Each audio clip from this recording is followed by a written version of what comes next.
Welcome back to the Creating Distance podcast, hosted by TA Sales. I'm your host, Tom Alaimo. Some people call me Tommy Tahoe. And each week on Fridays, we'll be bringing you an episode to break down with salespeople and sales leaders the top tips, tactics, strategies, stories that you need to get to the next level of your career and up level yourself. So let's get into it. Kick it off proper. Welcome back, everybody, to the Sell Better Daily Sales Show. We bring you daily sales advice to help you sell better. If you're joining us live, make sure that you are here every day getting 1% better and tuning in, looking at the chat. That's where we put great stuff in the chat. And if you're listening to the podcast, keep tuning in and getting 1% better every day. And leave a review. Great reviews help us to get the word out, and that helps us. So thank you very much. We are here to serve salespeople. We're going to talk about crafting context-first messaging, and I have the pleasure, nay, the honor, of working once again for the 28th time on our show. Tom from TA Sales, Tom Alaimo is back. Welcome home to Sell Better, my man. Love it, man. I didn't know it was lucky number 28, but always fun to be here. Always fun to chop it up with you, and excited to get into some content today. Heck yeah, man. Now, before we dive in, scan this QR code. Check us out, sellbetter.xyz. Subscribe. We send stuff to you that you can use. It's plain, it's simple, it's free, it's for you. Like, what the heck are you doing? Subscribe. And go over there and hit the YouTube channel. That's where you're going to find some great tips, techniques, tactics, and takeaways. Now, normally I would plug one of our partners today. Y'all know it. But today I get to shout out the man himself. Tom is an incredible sales trainer changing the lives of sellers everywhere. You've got an SKO coming up. You've got a Q4 wrap up coming up. It could be a Q1 kickoff. I assure you, you will not find better than Tom out there. I cannot recommend him enough for your team. The sales training he does is miraculous for how people view their day-to-day jobs, and it's very generous. He's decided to give free consulting to any salesperson, BDR, AE, or enablement leader. This is your chance to meet Tom and see how well he fits for your next sales training. Very kind of you, Tom. Thank you so much. Where can they go? Drop your website. Where do they go to get in contact with you right now? Yep, they can hit me up. I'll throw the website in here. You can maybe the team can throw in my LinkedIn as well if you want to shoot me a DM. We also got our first sales rep, our founding AE, Joe, that started last week. So if you want to get a cold call from Joe, trained by me on the team, reach out to us or throw one in the chat, and we'll check it out, and you will get the best cold call of your life from Joe on our team. Watch out. Hey, if you're looking to get a call, Joe, average Joe is about to make this happen. We're going to make that a series and highlight Joe. Put a one in the chat if you want to see Joe on the show. What's it like to follow a salesperson from start to finish in their career? This would be like Ed TV, that movie Ed TV, but for Joe. All right, so here we go. Surface level personalization. Tom's going to cover that. What's the difference in like contextual signals that actually land? That's a huge thing for salespeople right now, the difference between those two. And then, of course, Tom has frameworks. I love frameworks. We all do. Now, I want to kick things off with this very common trope that I'm sure we've all heard. Put a yes in the chat if someone has ever told you that somebody's name is the sweetest thing that they've ever heard. If you have heard that, you should be yesing in the chat. And I've heard this 1,000 times, 1,000 different ways. Tom, poke some holes in this, man. Why do people do this? Why is this a technique that people have thrown around for so long? So this comes from like the 1940s. Dale Carnegie wrote a very famous book, How to Win Friends and Influence People. And I think that's a quote that the sweetest sound to anyone's ears is the sound of their own name, something like that. I'm paraphrasing the quote. And so if you watch a movie like Wolf of Wall Street, for example, right, and he does his like the cold call examples, you'll hear him say like, "Hey, James, I'm calling you today, James, with a great opportunity, a once in a lifetime opportunity, James." And he'll say the person's name like 12 different times. And so it's a manipulation tactic to use in kind of like a high pressure sales environment. And so if you're doing this, you could probably stop because to me, as someone that's experienced in sales, and even someone that's an experienced buyer you might be talking to, will start to lose trust. I think saying it the first time, completely fine. But if you're using that at every part of your pitch on a cold call or in a discovery call, you're starting to lose trust and starting to kind of put up a little bit more of like, is this person trying to manipulate me, play some weird psychology games with me type of role. So if you're going too hard in that, you might want to like push pause and maybe just use their name once or maybe twice at most. I have received, and this is for all the 36% of our folks that are SDRs that are in the room. I receive many cold calls and I take cold calls because I make cold calls and I'm no hypocrite, right? So I take cold calls and I listen to people. And there is a trend that really gets under my skin when the James is so prevalent. I don't care if you use it once, I'm fine. Oh, wait till you see this, James. That's fine for me. But if it's James, James, James, James, James, I feel I want to stop them and be like, yo, I know my name, dude. Thank you. I get it. You don't have to remind me in every sentence. I want to talk about another thing though, and I'm going to tell this quick story, Tom, and I want your insights. Now, I was not trying to be a jerk to this person, but I want everybody to pay attention to what's happened here. Now, the initial reaction was me accepting an inbound connection request, right? And then I sent him something and thanked him for connecting. Here's a quick thing, totally free. Thank you so much for being a part of my network. Is there anything specific that I can help with? That's my message, right? I give and then I ask if I can help. Now, if you look here, it was an immediate pitch. And I was like, dude, you recognize that like we have partners and we provide lead services, right? You're like pitching lead gen to lead gen. Now look on the right. He argues with me, right? Already I'm like, what is happening? Right? So I was like, got it. Thanks for clarifying. Like, okay, I want to let this go. Again, I reiterate my question. Is there anything that I can help with? I offer. I'm a wealth of resources for people like you. It's like, oh, that's good to know. And then here comes the question. Cold emails or maybe, dude, 3 minutes of research would have told this person that there's no need to ask that question. Tom, I was like, look at my response. I was like, dude, what are you doing? Am I in the wrong? I don't think you're in the wrong. I think most people are just kind of like showing up, and they're so concerned with what they do, and trying to, like, what they're really concerned with is, I don't know, it sounded like this person, or the way I'm reading it, I don't know what company this is. It looked like maybe it was like the CEO. It said like, we created this. I don't know if that's true or not, but Definitely not a CEO. Very much a about a year in SDR. Now, okay. I want to say that there's no hatred here for this person. I'm not throwing any shade. I just feel like this is the status quo and why the bar is very low, right, Tom? Yeah, yeah, that is the status quo. And I think like what that reads to me is, I've got a number to hit, and I need to hit, 12 SQLs this month, and I'm at 7, and there's 8 days left in the month, and I'm just Mm. going to hit everyone with the same message and tell them about how great we are and what we do. And if they took a little bit of research up front and saw what you did, and instead of trying to just pitch you, I would have maybe like gone a little bit softer, got a call with you, see that you work with other teams like us, and like maybe we develop a relationship and you start to refer me, 10 different companies that might be, good for our business, versus trying to pitch you directly because you're not a good fit for, for what the targeting looks like. So I think oftentimes we're so concerned with our number, it's the thing hanging over our head, and how do we possibly get to that number, that we don't spend the 3 minutes looking and seeing, putting some context clues together of like, this is what's going on.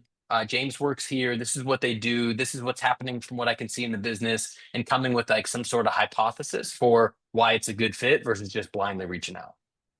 I felt like, and I think you said it best when we were talking about this show particularly, you're like, they just want you to admit that what they do is a problem for you. Yeah. And as soon as you give them an inkling that that's the case, it's immediate pitch mode, right? And Yeah. nothing about this is contextual to me. It's 100% about them. And that's what we're Yeah. here to talk about is so here's some signs, right? That you're being set up, as I say, right? They're asking the same questions over and over, and they want you to say that pain. What about AI? How does AI play into this, Tom? Yeah, I mean, so like something that I get a lot of is kind of like some fake AI personalization. So they'll pull, Mm, most people are taught, hey, you want to have personalization in the first sentence of an email or a yeah. message or in the subject line. And so what this might look like is, hey, James, saw you had a Sell Better show today with Tom, really liked what you said about, cold emails and templates and things like that. That would be real personalization if someone was I'd on be this okay with show that. listening, and then they wanted to sell to you. Um, what the fake personalization though is like, there's some tools that you can use that might just scrape the first, like the headline from Sell Better's website, and put that, or like the top line from your LinkedIn, and put that. And so the personalization looks like, hey, Tom, I see you're the CEO at TA Sales. It's like, Yeah, no kidding. Like that literally is the most obvious thing. Like what more can you tell me? Or hey, Tom, I see the headline on our website is we turn sales teams into revenue machines. So it's like, hey Tom, see that you turn sales teams into revenue machines. It's like there's no like give me the little bit of extra of why did that stand out to you? And Yeah. then try to parlay that into the rest of your email. So I think AI can be a beautiful thing. It can save us a lot of time. It can help a lot in the research process. You can use it as a thought partner, but you shouldn't outsource your brain to it. And you want to still be thoughtful and try to be creative to break through. We're going to show some examples later of like when this works well and why it's important. But you want to use it more as a thought partner than replacing your brain. Yeah. Yeah, I've been fond of doing it myself and then letting the AI help augment it or improvement in some way. I find that it makes way less mistakes than I do, and sometimes it'll even correct me on things, right? And that helps my credibility when I'm doing the outreach. All right, so here's the question for everybody. We talked about it at the beginning. Are you still using people's names often in your conversation? If you're a yes, no one is throwing shade at you, but I would caution you to not wear it out. Was it Pee Wee Herman, the old Pee Wee Herman? That's my name. Don't wear it out. Right? It was always the thing, right? This is very applicable. Don't wear it out. Now, while you guys are doing that, I want to pull this up and I want to explain this because we're about to give you a formula and then ask you to actually do some work. I know, it's your lunch. You're like, I'm gonna do what? Yes, I want you to practice this, Tom. Let's give them the formula, explain it in a couple ways, and then I'll talk about why I wrote it in these ways, and then we'll turn everybody on to trying to write like this and give us an Yep. example of their own in the Q&A. Yep. Yeah. So one thing that you always want to have when you're reaching out to someone is, you might call it a few different things. You might call it a trigger. You might call it a signal. Basically, this is like, why are you reaching out? What did you see? So common things that people see are you got a round of funding. You're hiring more people on the sales team or the HR team or whatever it might be. You opened up a new office. You had a product launch. There's something that you're seeing in that company's business that flicks the light bulb in your mind that this might be a good time for us to have a conversation. If you don't have that, you're definitely getting hurt on your response rates and the like. So you Uphill want to have some already. sort of a trigger. And usually, most salespeople have something like that.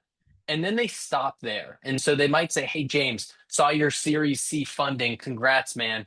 By the way, we're a lead gen tool and we help you get the best contact names and emails for your outreach. Like there's no common thread between why do you care about my funding and why that helps me other than that you saw that I got $30 million and you want like a little piece of that pie, which respect we all do, but you got to kind of like make your case and be a little bit more creative and thoughtful about it. So the formula here is in my head, I'm saying when I see this trigger happen, right? So in the middle is an example, right? Like when I see that there's a funding round, that usually means what?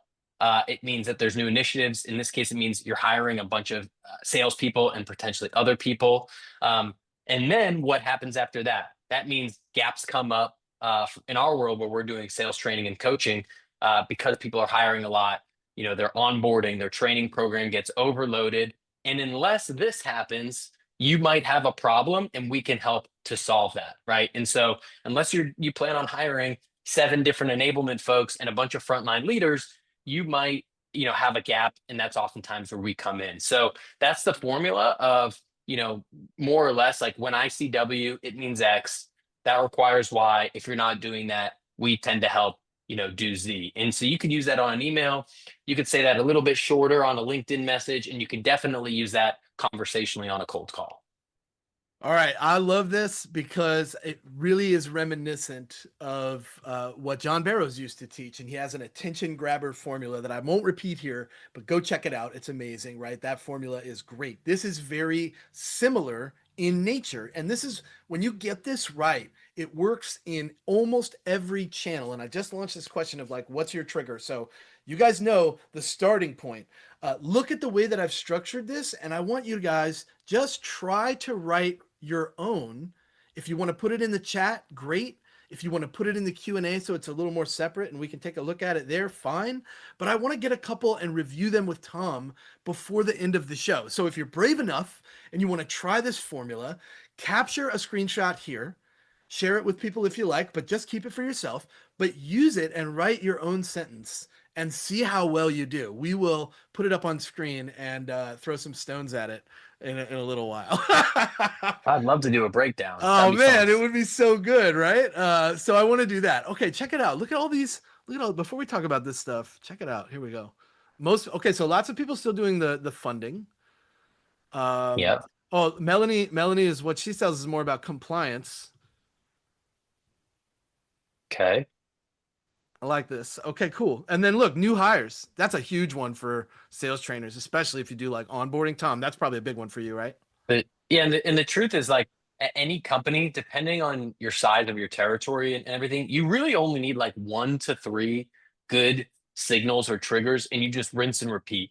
You know how many teams are potentially hiring for, in my case, for new SDRs and new Yeah. sales teams, more than we have enough time to get to. How many teams are working on their compliance? How many teams need to retain their people better for an HR software? How many teams have, messed up that your financial software might be able to help with. There's an abundance of people out there for you to help serve. You just got to use the right signal and like rinse and repeat it. Yeah. Melanie actually brings up a really good point. I think her and I are meeting this afternoon for lunch, actually. So I'm really excited about Okay. that. But yeah, like I'm meeting people that come to the show has truly been amazing. Like, no kidding. I've met so many That's people awesome. that actually come to the show. So thank you for everybody that meets me in person. That's amazing. But she says, I think our mistakes sometimes are a good thing in our emails. It humanizes us. So, maybe there's something to be said for the fact that, like, when you say context first, there's also an element of, like, I wrote this for you. And I think Mm, that's something that salespeople often struggle with, especially when we're trigger led. Trigger led is very like, if this, then that, but it doesn't necessarily, as you said, scream, I wrote it for you. It could have been an AI solution that captured that trigger and stuck it in that email, right? yeah. Yeah. I mean, I think when we think about like our mistakes might serve us an email, I think I view that a few ways. So like if you have a bunch of mistypes and misspellings and like really poor grammar, I don't think that helps you. Especially if you're selling to someone that's more senior and a more formal person, they're going to read that as like you didn't do your homework and you don't care enough. That's how Yeah. I would personally read that, an email like that. But if it's a little looser and a little like you're having fun with it and you might write like you talk, I think that's completely fine. And I always would advise you want to match your tone to the person that you're selling to. So Yeah. my tone selling to James would be a lot different than if I was going to a CFO of a bank. I don't foresee those personas quite aligning in the same way. And so if I'm hitting James up, I might throw a joke in there. I might throw a GIF in there. I might try to be a little silly. I might lead with a little bit of a different type of style to a CFO or to a CIO or something like that. Yeah. Yeah, we got some really good comments here from our audience. Yeah, I And I like it. see I see Donald put one in there in the Okay, chat, and Donald. then William threw one in the Q&A. So let's get those Okay. up and we'll pick through those at the end. I love it. Thank you so much. Royce Stewart has a good question in the chat. He says, "What's your CTA after that formula?" Let me pull the formula up one more time and let's talk a little bit about what a CTA might look like there, because you're saying I'm often brought in to do this thing if you're not taking this step. But then, I don't see like a question mark. And I think we've all heard the old trope. Yeah. Once again, one more big sales trope. Like, you must ask at least one question if you are considered a decent salesperson. Where's the question after this particular formula is used? Yeah, so I mean I'm a believer in asking a question on a cold email We have to, personally. right? I wouldn't do more than one in most cases. So at the end of this, let's middle of the middle kind of panel we're seeing about the funding and the enablement, I would ask something that's pretty short and sweet and open-ended. So I might say, if you're not doing that, people bring in our team to fill in those gaps, like open to taking a look sometime, open to a chat, down to connect for 30 minutes. And then I might even throw a softener below that or as a PS. It's like, PS, either way, congrats on all the growth, really excited to see you all winning, or Yeah. something like that. So, depending on who I'm going after, I might just throw that in there to soften it up. But usually I try to keep the CTA under 5 words, open ended, and just trying to gauge interest from them. Yeah, I think interest is always my goal with cold messaging. Yeah. And I think most of my CTAs are like very poignant in that fact, right? Is this interesting enough to chat really quick? Is this interesting enough to have a quick conversation? How far up and down is this on your interest level? You know, like where is it on the priority poll? And that type of conversation, very casual. And I think Frank, thank you, Frank Mashatan. I think I'm saying your last name correctly. Hopefully, I'm not butchering it. But Chat Yeah. GPT and put it in the email, and then you can say, make this sound more casual. And I think that is a really good tip for anybody that struggles to be like too Yeah. businessy and too producty. Would you agree, Tom? Do you think Chat GPT can tone that down a bit? Yeah, I think ChatGPT is a good tool to definitely like work on the tonality, or you can say, hey, cut this by 20% or add 20% to this if you're trying to change the length. One gotcha that I noticed a lot from the ChatGPT is like the M dash, and things like that that you can see, when you read it, it's just very clear that like, okay, this was written by AI. And if you're someone that uses it a lot, you'll just spot it out quickly. So that might not be a deal breaker for everyone, but I try to just remove that type of stuff and turn the M dash into a period or a continuous sentence somehow and just tweak it up a little bit for the last like 5%. But it could be a great tool. Oh, good point. Melanie says you can program Yeah. that to Okay, not Melanie. use the M dash, or you can Shout out. also like know this. If you're a person that's doing this, you are definitely in at risk of that email landing in spam. A smart user will capture that and put a filter in place that says if an email contains an M dash, put it in Mm. spam, right? And that right there could get you in trouble from a deliverability perspective as well. All the context in the world ain't solving that problem, y'all. All right, you say that sales tech is causing the need for this to be pulled into the spotlight and become a focus. More important now than more than ever to remain human. This is the opposite of what we usually hear in these scenarios. Break this down for us, Tom. Yeah, I mean, and I'm a lover of sales tech. I used to sell sales tech. I worked at Gong, and I'm close friends with a lot of people at other of these companies. But if I take you back to a world when I started in the sales game in 2014, these tools didn't exist, and That's so right. in order to send emails, you were doing it one by one, and you were maybe using an Excel doc to try to keep track of who you were reaching out to and what day, and so you were literally going one by one. And what happens now is like people caught on the sales engagement platforms work wonders. So now you can send dozens, hundreds, thousands of emails at once.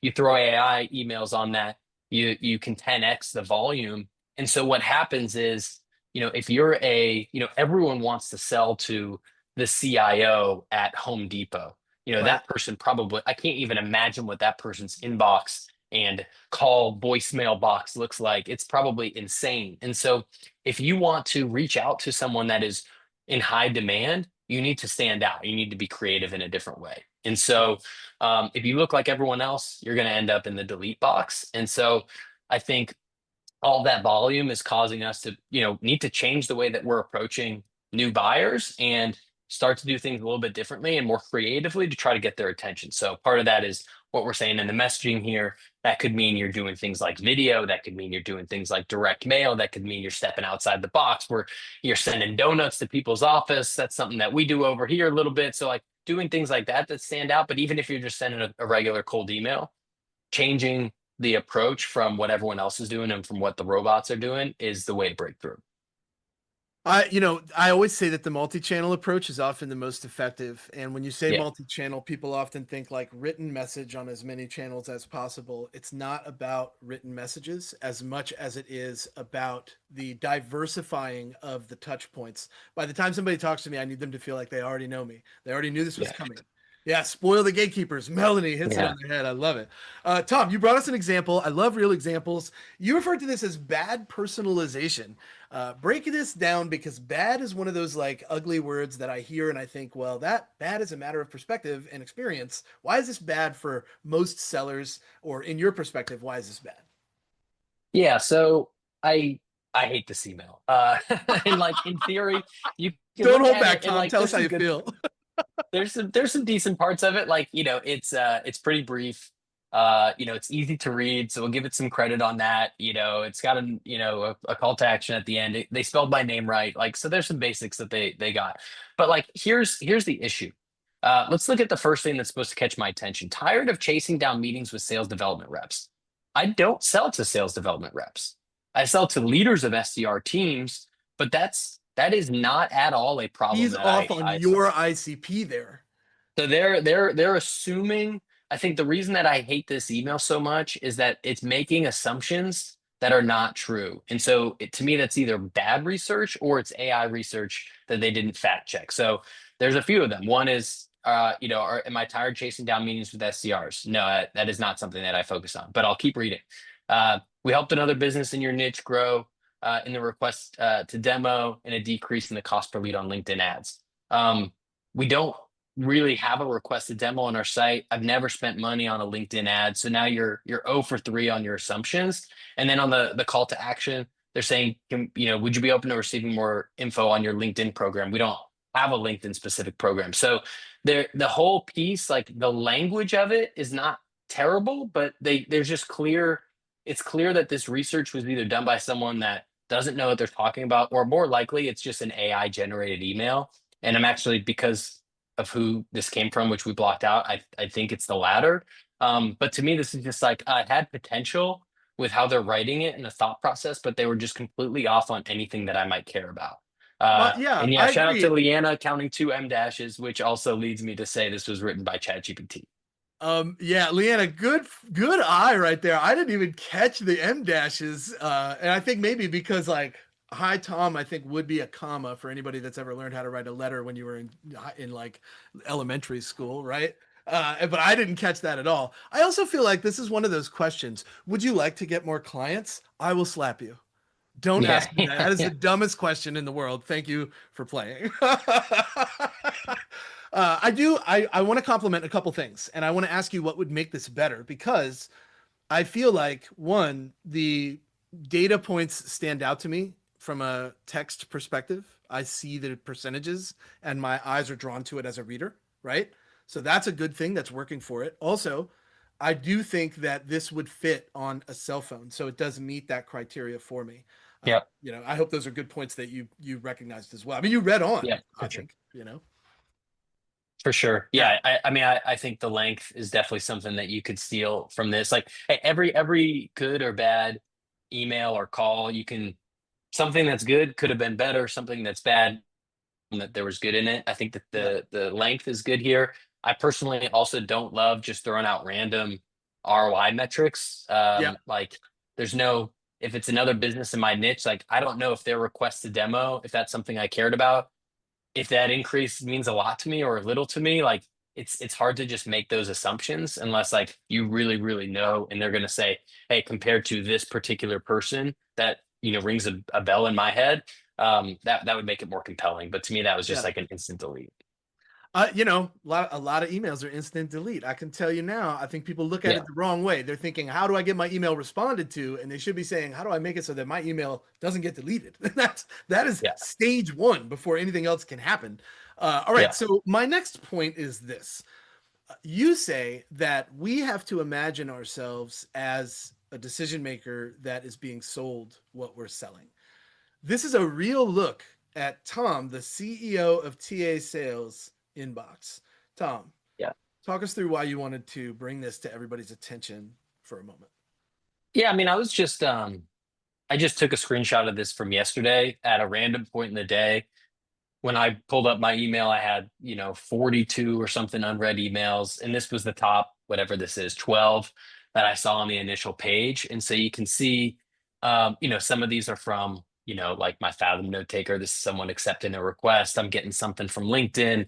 I've got two people with a podcast invitation with an asterisk from two different companies with the exact same subject line and a pretty similar message, which seemed a little bit funky to me, Uh-huh. which means there's probably like multiple domains going on. We've got like long subject lines. Is team friction costing you millions? No, it is not. And so there's all these things that are not really catching my attention. I would say like the two, if we're breaking this down, the two things that caught my attention, I would have been interested in podcast invitation if there weren't two right back to back, which means like Oh, and they were sent at the exact same minute, which again to me means like same company. I'm on multiple sequences or something. And then I would have liked the one at the bottom the Tom quick cue, and like we've got a little bit of like personalization. Hey, loved your habit-based coaching style. But I do think like the quick cue, I see that a decent amount in my inbox personally. I'm not sure about you, James. So I think like the shorter ones stood out, the ones that weren't talking about saving me millions or all this type of stuff stood out. But even within this, all of these got deleted.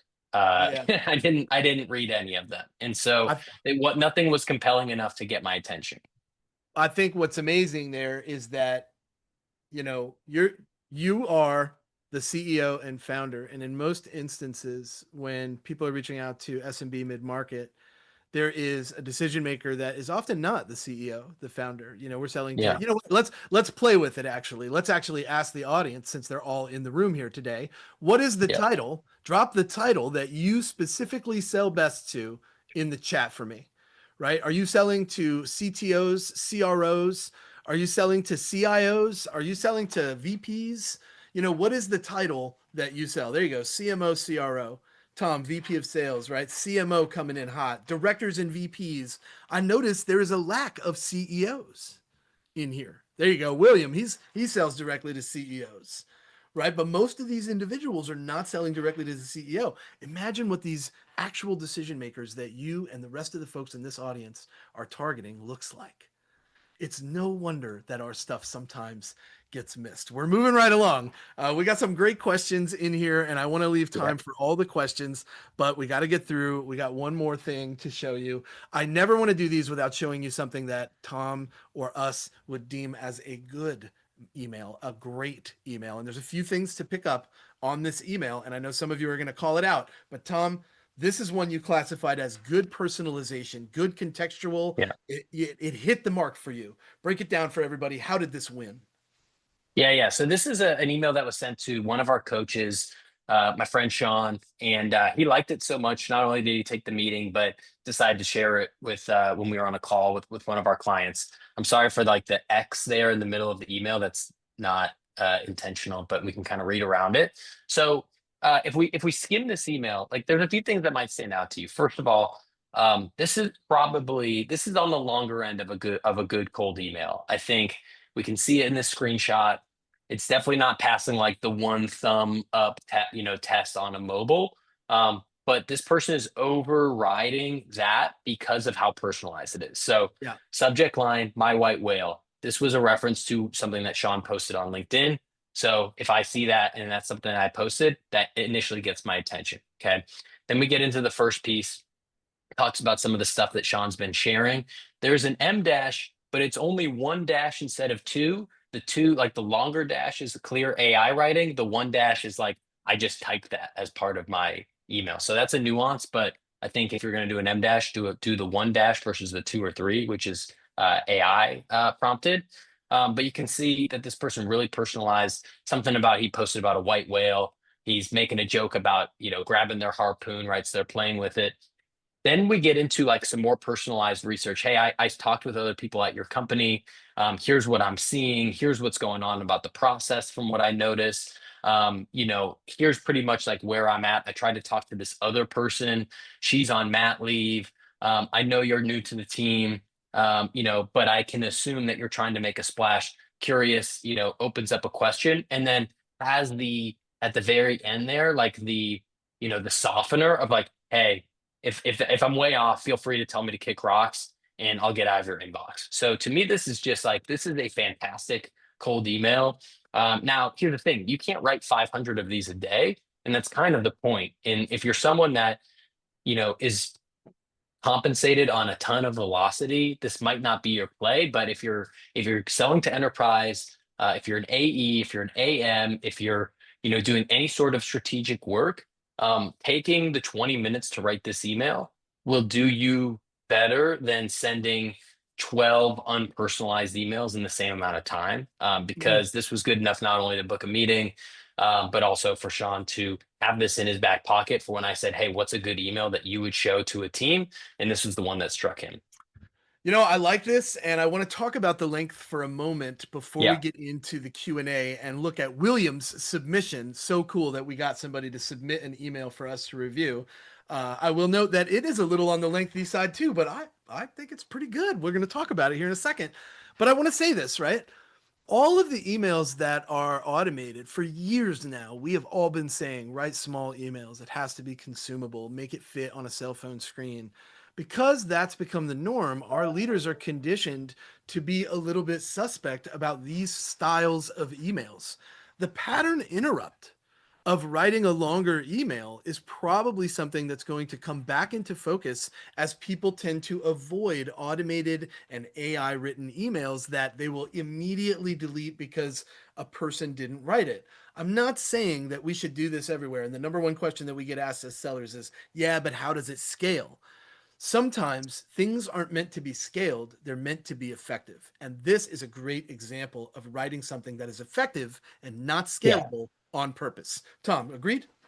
Yeah, totally. And Melanie put a great thing in the chat here. I think she just sent it to us. So I don't know if everyone saw it, but it was exactly what I was going to say, which is that length. Your ability to do a longer email or call is all determined on if you capture my attention. There are people that love a 7-second TikTok video. There are people that watch 6 hour long podcasts. And the reason that they do that is because the content is phenomenal. And at every single point, they keep hooking you back in and in with the story. So if we think about that email, most long emails, the reason we don't like a long email is because 3 paragraphs are about your product and your company, and you send 6 case studies and videos, and truly nobody cares at all about that one bit. But in this email to Sean, all of the length was about his posts. It was about the research that they did about his company, referencing other people at that company, making one assumption with a question mark about what he might care about in his new role, and then a call to action. So, to me, that he got hooked with each line going down and down, and so that offers you the ability to write a little bit longer of an email. If you don't do that, then you're going to lose them at the first sentence. Yeah, I love that caveat. Igor, thank you so much for Yeah, saying this. Don't overstay your welcome. That's a really good way to put it. Let's take a yeah, look. agreed. Let's take a look at William's submission here. I'm gonna make this as large as I can on the screen so that everybody can see it. Let me know if you're having a tough time. It's a little bit blurry, forgive me. First of all, notice the length here on screen. I'm actually supportive because it kind of echoes the one that you shared, Tom, with all Mhm. that great personalization. I like the formula used right up front. Break this down for everybody in a way that makes sense for us. Anything you would change, anything that stands out right away? I do notice high volume. That is a dash, not to be confused with an M dash. That's right. All right, I'm going to try to read this in real time. So William's saying like he's got his signal of he sees multiple open positions at this company, which that's like A, which means B. It's indicating the internal team is navigating pressure. Okay, and then when that's happening, here's the problem statement, the kind of hypothesis, which is like it can stretch in-house resources, it can make it challenging. Okay, cool. I'm all on board with the first paragraph.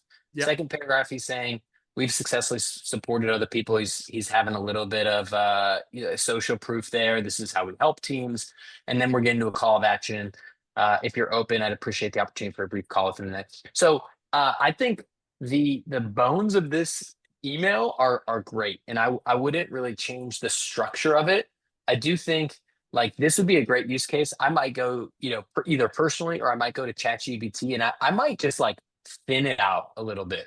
Like, for example, the call to action. If you're open, I'd appreciate the opportunity for a brief call within the next week to discuss how I can help ease the workload, improve time to hire, protect your employer brand during this critical growth phase. I would change that to like, would you be open to talking about the above sometime? So I think there's some of that. There's a little bit of that in the first paragraph that I think we could probably condense some of the words maybe. just to make it a little bit cleaner. But I think the bones of it are great. I might just get to the point a little bit towards the end there, maybe even at the beginning there. That's great feedback. I would take the second two paragraphs and Mhm. I would shorten them simply to this. We worked with X company to solve a lot of these problems. is this interesting enough to have a conversation? Yep. You could probably just deliver the social proof and then ask for the interest, and you might get a quick yes, because I think you nail the formula up top, right, Tom? Yeah. Yeah. And I think like you could, Igor talked about buzzword. I was thinking that in the first paragraph, there's a lot of buzzwords. So you might trim that. You could also turn those into like 3 to 5 bullets just so it's easier to read. It's just a couple long sentences. So, William, I think you're 80% of the way there. I think you just want to make it a little easier for the prospect to read and respond to, and like make the call to action super clear to respond to. But I think the bones of it are really there. Yeah, great job, William. Thank you for being a brave soul and putting that forward for me and Tom to pick apart. I love it. All right, so yeah, you're very welcome. Thank you, William. So this one comes from Joshua. Let's do some Q&A here. What does your sequence look like with these trigger emails when you're using this formula? Is this used in a sequence, or is this one of those things that's kind of not meant to be scaled? I mean, it depends what you're using as a trigger, but like for example, we're talking about hiring, funding, things like that. There's an abundance of companies that go through those types of triggers and signals every day. So many that like there's no way that me and mentioned my guy Joe over here, like we can't get to every company that's hiring for SDRs and getting Series C funding right now. So if anything, like we wish there was 20 more of us that we could go and do that with. So I don't run out of them. And so the answer to that question is like I would sequence, and I would filter based off of like a certain signal and say, all right, everyone that is going through, everyone that we see is hiring 5 or more SDRs, we can put them in the same sequence. And so the challenge we're talking about is the same. That's like the meat of the email, but I might add a little bit of extra personalization because James Co is hiring, and I might see something else that I can personalize versus Tom Co that is it looks a little bit different. So the answer to the question is yes. I would try to sequence them in the same way, and like if you're ripping dials, that can be your opener of like to pretty much everyone is like, hey, reason I'm reaching out is like I saw that you're hiring for new SDRs. That's awesome. Here's a problem that I see with that. How's that going for you at James Yeah. Co? So you can get into a little bit of a rhythm when you try to put people all in the same kind of category. I think James Co has a really nice ring to it. I'm just going to throw Yeah. that out there. Yeah. I would invest. Tom, Tom, this is Becca Falk, very, very avid Sell Better attendee. She comes to a lot of the shows. She asked if you're inclined to pay more attention to the podcast invites if it mentioned or named a reference. Yeah, I think there was two there were two podcast things, and I'm blanking, and I think maybe if I saw that picture, I could answer it. Okay, thank you for pulling that up. Okay, yeah. So in this case, there's Rick Anderson. So if I know someone named Rick Anderson, I'm 100% responding to that email.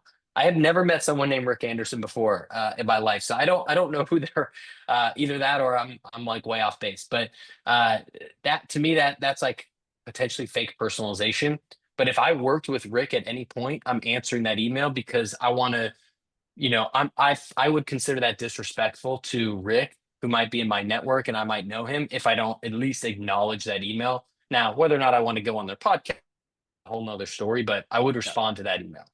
I will often send that screenshot of that message to Rick and be like, hey, is this legit? Do you know these people? Right? Because like, dude, if the people throw a name out, you've never worked with that person. Sometimes they'll get back to me and be like, no, I don't know that person. They're like, yo, why are you using my friend's name here? Like, don't do that. Like you're shady as hell. Don't do that, man. Tom, as always, I want to thank you for coming and sharing your wisdom. It is always such a joy to bring you on the show. This is number 28, and I look forward to 28 more, my man. Every time you come to the show, we have a good time. Everyone here is going to get a survey. Let us know what you liked about this show, what you want to see more of. Again, go have Tom come talk to your team. I guarantee results. I guarantee it. I want to appreciate everybody for spending some time with us. Follow us, sellbetter.xyz. Connect with me personally at Say What Sales. I never met a stranger in my life, just a friend I haven't met yet. We'll see you guys on the other side. Thanks for checking out that episode. Two quick things as a takeaway. Number one, we would feel honored if you left a review wherever you're listening to this podcast, if it's on Spotify or Apple or YouTube, to just let us know how we're doing, what else you'd like to see. If you'd like to learn more about us, you can check us out at tasales.co. Love to hear from you there. Much love. Have a great week.